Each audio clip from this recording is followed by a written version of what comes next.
아리조나 코리아 포스트에서 제공해드리는 2025년 8월 28일 목요일 아리조나 주요 뉴스를 전해드리겠습니다. 첫 소식입니다. 햅티 쓰레기 봉투 제조사가 재활용 관련 허위 광고 혐의로 피소됐습니다. 자세한 소식 기자가 전해드립니다.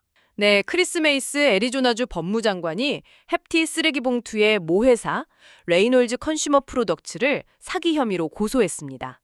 메이스 장관은 레이놀즈사가 재활용이라고 표시한 특정 봉투 제품들이 실제로는 재활용 시설에서 처리될 수 없음에도 불구하고 가능한 것처럼 광고해 소비자를 기만했다고 주장했습니다. 재활용 봉투라고 광고했지만 실제로는 재활용이 안 된다는 거군요. 그렇습니다.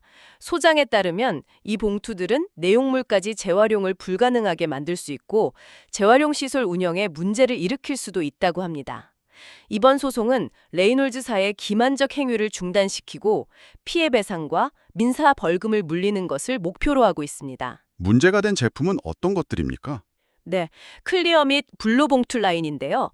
2019년부터 판매됐고 전면에 녹색 재활용 라벨이 있었습니다. 포장에는 모든 재활용 요구에 완벽하다는 문구도 포함됐었고요.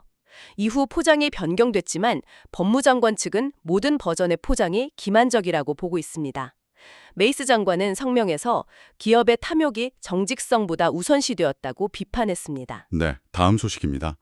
애리조나주 유권자 등록 현황에서 민주당은 감소하고 공화당과 무소속은 증가한 것으로 나타났습니다. 네, 애리조나주 국무장관실 최신 데이터에 따르면 2020년 11월 이후 민주당 등록 유권자 수가 10만 8천 명 감소했습니다.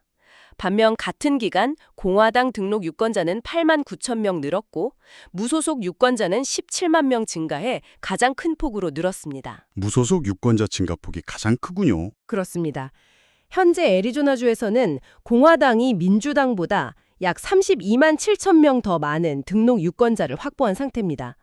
정치 컨설턴트 폴 벤츠는 애리조나 민주당의 내부 혼란과 메시지 부족을 원인으로 지적했습니다.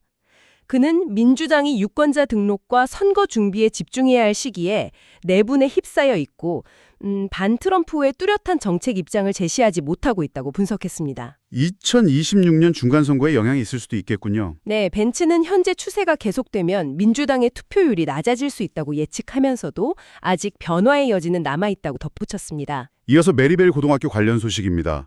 최근 학생 사망 사건 이후 학교 보안 문제로 주 하원 의원이 논란에 휩싸였습니다. 네, 피닉스 유니언 고등학교 학군 PXU는 리디아 에르난데스 주 하원의원과 다른 한 여성이 학교 보안 시스템을 의도적으로 회피하려 했다고 비난했습니다. 학군 측은 이들이 교내 안전 규정을 어기고 승인되지 않은 무기, 즉 커터칼을 소지한 채 금속 탐지기를 통과하려 했다고 주장했습니다. 또한 에르난데스 의원이 무기 탐지 시스템을 시험하고 있다고 말하며 휴대폰으로 녹화했다고도 했습니다. 해당 학교에서 학생 사망 사건이 있었죠? 네, 16세 학생 마이클 몬토야 2세가 다른 학생에게 흉기로 찔려 사망한 지 일주일 만에 발생한 일입니다. 하지만 에르난데스 의원은 학군의 주장을 전면 부인했습니다. 커터칼 소지 사실이 없으며 동행한 여성은 딸이 아니라고 밝혔습니다.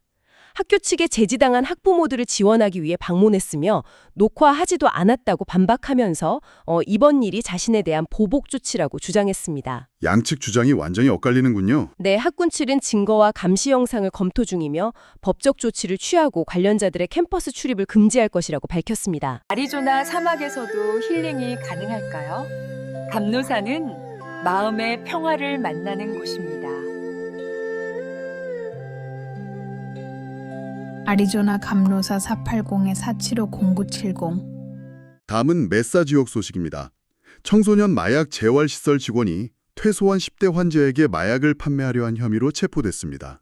네, 메사 경찰국은 청소년 마약 재활시설 직원인 39세 여성 애슐리 러튼을 마약 관련 혐의로 체포되었다고 발표했습니다.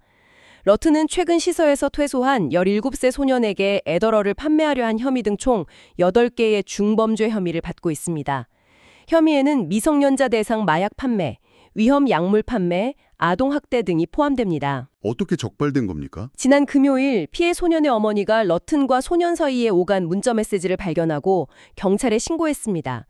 메시지에는 러튼이 소년에게 에더럴 판매를 제안하고 만날 장소를 정하며 그 대가로 펜타닐과 옥시콘틴을 요구하는 내용이 담겨 있었습니다. 러튼은 실제로 소년의 집을 방문했으나 가족과 마주친 후 떠났고 이후 경찰이 수색 영장을 발부받아 러튼의 차량과 아파트에서 판매용 마약과 총기를 발견했습니다. 충격적인 사건이군요. 현재 러튼의 상태는 어떻습니까? 일요일에 체포되었으며 현재 $10,000,000의 보석금이 책정된 상태로 구금되어 있습니다. 네, 이번에는 경제 소식입니다. 반도체 기업 인텔이 챈들러 공장에서 추가 인력 감축을 단행할 예정입니다. 네, 애리조나 경제안보부에 제출된 워렌법 공지에 따르면 인텔은 챈들러 사업장에서 97명의 직원을 추가로 해고할 계획입니다. 이는 지난달 이스트밸리 지역 인텔 사업장에서 약 700명이 해고된 데 이은 조치로 지속적인 구조조정의 일환으로 분석됩니다. 인텔의 구조조정이 계속되는군요. 그렇습니다. 한편 최근 트럼프 대통령은 연방정부가 칩스 및 과학법에 따른 보조금을 통해 인텔 지분 10%를 확보했다고 발표하기도 했습니다. 이 법안은 미국 내 반도체 생산을 장려하고 해외 의존도를 줄이는 것을 목표로 합니다. 마지막 소식입니다. TSMC 애리조나가 피닉스 북부 지역에 대규모 산업용수 재활용 플랜트 건설을 시작했습니다. 네, TSMC 애리조나가 이달 피닉스 북부 부지에 15에이커 규모의 산업용수 재활용 플랜트 IRWP 건설 공사를 시작했습니다. 이 플랜트는 사용된 물을 거의 전부 재활용하는 액체 배출 제로에 가깝게 설계되었습니다. 가동 초기 85%의 재활용률을 달성하고 최종적으로 90% 이상까지 높이는 것을 목표로 하고 있습니다. 반도체 공정에서 물 사용량이 상당한 곳으로 아는데요. 맞습니다. 특히 반도체 제조에는 초순수가 필요한데 이 플랜트는 산업 폐수를 초순수 기준으로 정화해 재사용하게 됩니다. 이는 TSMC 애리조나에서 생산할 4나노미터 칩과 같은 첨단 기술 생산에 필수적입니다. 로제 카스타나레스 TSMC 애리조나 사장은 피닉스를 선택한 이유 중 하나로 시의 신중한 물 관리 계획을 꼽으며 물 부족 문제 인식을 바탕으로 자원을 책임감 있게 사용하겠다고 밝혔습니다. 피닉스시 입장에서도 환영할 만한 일이겠군요. 네, 케이트 가이에고 피닉스 시장은 이 프로젝트는 피닉스가 물을 보존하면서 성장하고 혁신할 수 있음을 보여준다며 지속 가능한 투자의 중요한 사례라고 평가했습니다. 새로운 플랜트는 TSMC 애리조나의 첫 2개 팹을 지원하고 2028년에 가동될 예정입니다. 향후 증설에 따라 용량이 확장될 수도 있습니다. 네, 오늘 준비한 소식은 여기까지입니다. 이상으로 아리조나 코리아 포스트 뉴스를 마칩니다.